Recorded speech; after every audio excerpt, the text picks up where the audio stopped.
Welcome back. My name is Uhfgood, and today we are learning about the windowing area, the 3D view area, what we're going to be working in Blender. And I'm using the Wikibook Blender 3D Noob to Pro, which was, um, it was created from like 2.4 onward, and then a later version was 2.69, and most of the stuff involves 2.69, and then there's a few updates for 2.79, which was the latest, which is essentially the latest stable version, which is going to be about 2.8. It's going to be released in a couple months, if not next month. And I'm going with 2.8, and I'm going to try to convert. So whenever it asks me to do something, I'm going to see if I can do it in 2.8 and figure out what the equivalents are in 2.8. And I'll use this as a learning thing. Use this as so I can have some more content. Um, and it's kind of a challenge. And also because this is in text and not in video, I'm not taking anybody's video and claim credit. Not that I'm claiming credit anyways, because I didn't write this, but it just makes it easier to do tutorials and stuff. Okay, so in the upper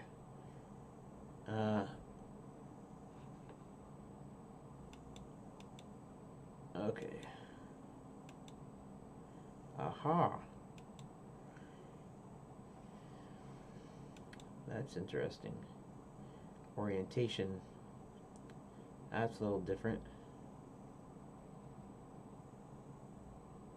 Align the transformation axes to the selected object's local space. Well, I don't know if I want to mess with the orientation. Maybe later, though. Notation user perspective. This tells you which mode the viewport is in. The first word will change if you select one of the perfect views or the camera view below. See below. Otherwise, it just says user. And the second word, perspective or ortho, to indicate whether it's perspective or orthographic view. And this says user perspective. The full word out here. Okay. To the right of center, a black round thing that resembles a sun symbol. Of course, that's your lighting source. Represents a lamp, a light source for the scene. It is an object. Pyramidal wireframe object. This represents the camera, a viewpoint that can be used for rendering. It too is an object. The camera is looking at the base of the pyramid. The solid triangle attached to one side of the base reminds you which way is up in the image that the camera takes. On a small display, the camera might initially light outside the viewport and thus be invisible. In this case, scroll to zoom until it becomes visible. So if I do that, boom, boom, boom. Actually, I'm actually now facing it.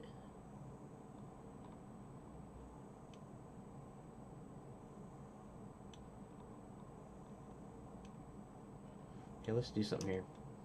And like that.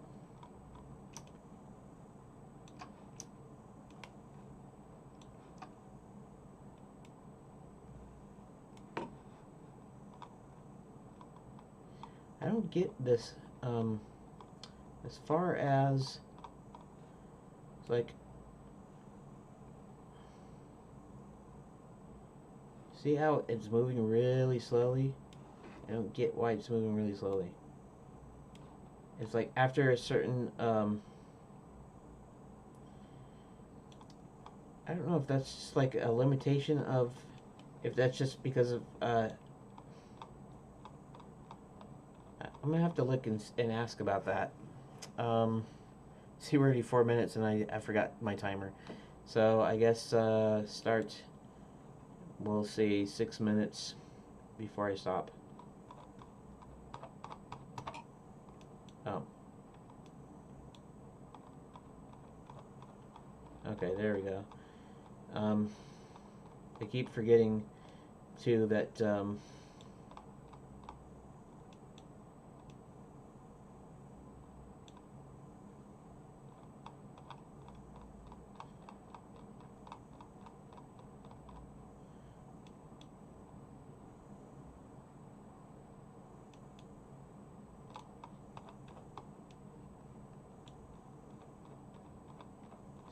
see how it goes? the closer you get, the less it moves. I don't get that. Dang. Okay, whatever. It doesn't really matter. I wonder if there's a different way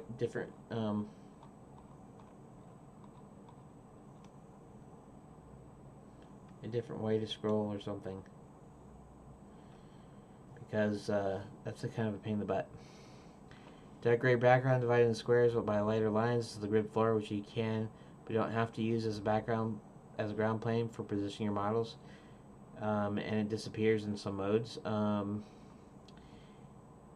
Each grid square is one Blender unit. On the side, a Blender unit can be whatever you wish: an inch, a centimeter, or model, or cubit. The Blender lets you choose the scene scale in the scene tab of the properties panel. So I can actually switch from meters to feet because I'm not European, but at the same time, I'm just doing it as it comes, and we'll see. 10, 3 mutually perpendicular colored lines associated with the grid floor. Right. And actually, right now, where was that menu?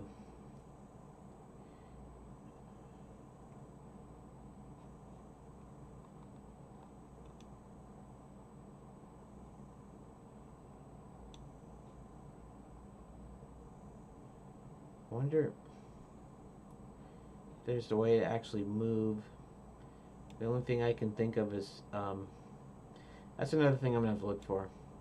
I'm going to have to look why the thing, because I have to actually pull this over to be able to do that, to do this.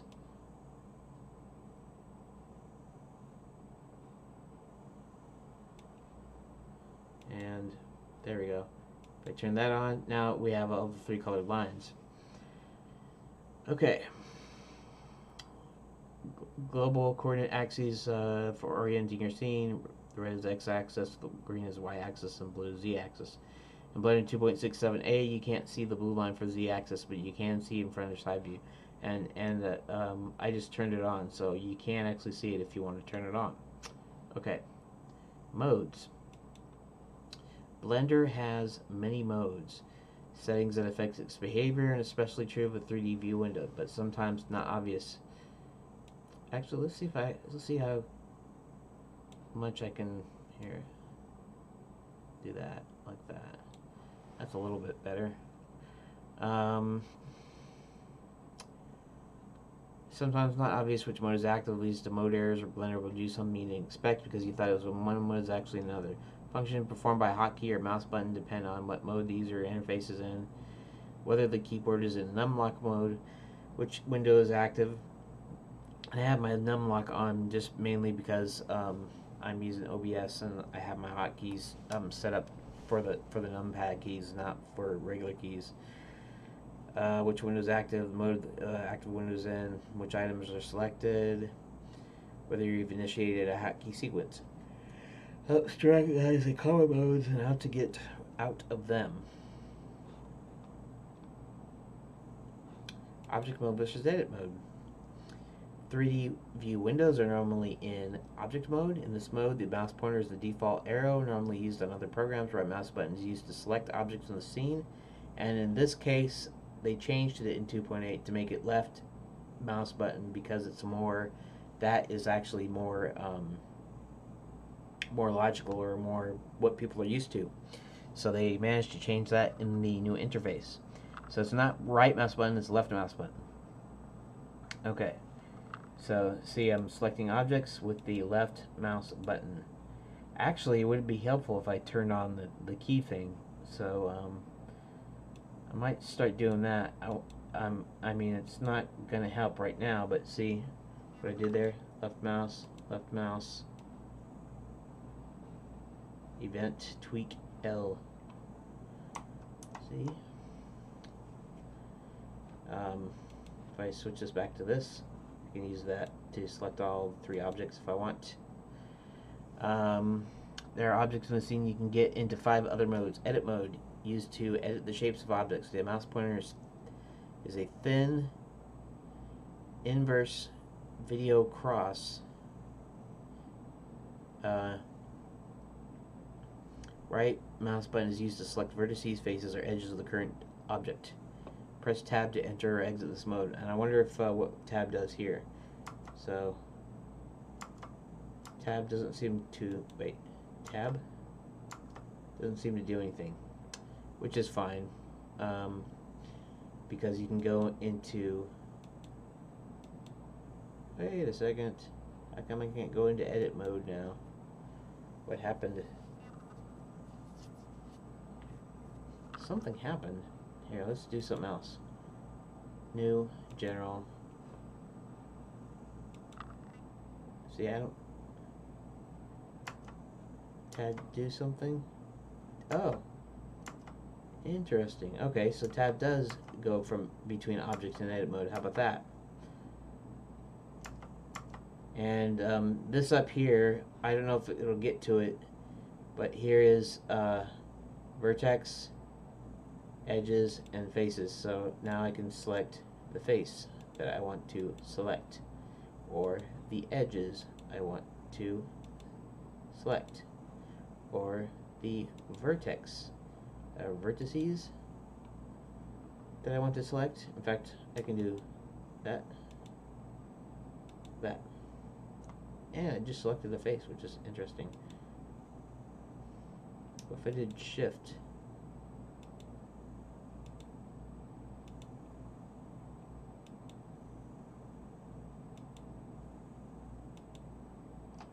Interesting. Okay. Sculpt mode, vertex paint, texture paint, weight paint. The mouse pointer is now thin, orange, white in texture paint circle. These modes are also indicated by a menu in the 3D view header. You can use this menu to change modes. So, if I want to go to sculpt mode, and it's interesting, it's like I'm scaling it some weird reason. What if I do this weird stuff? Nothing?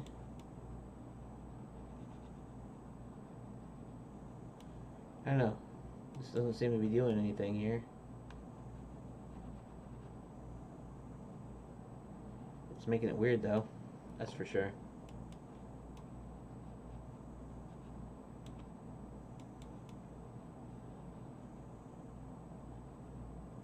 Huh. That's okay, I don't even care. Clay.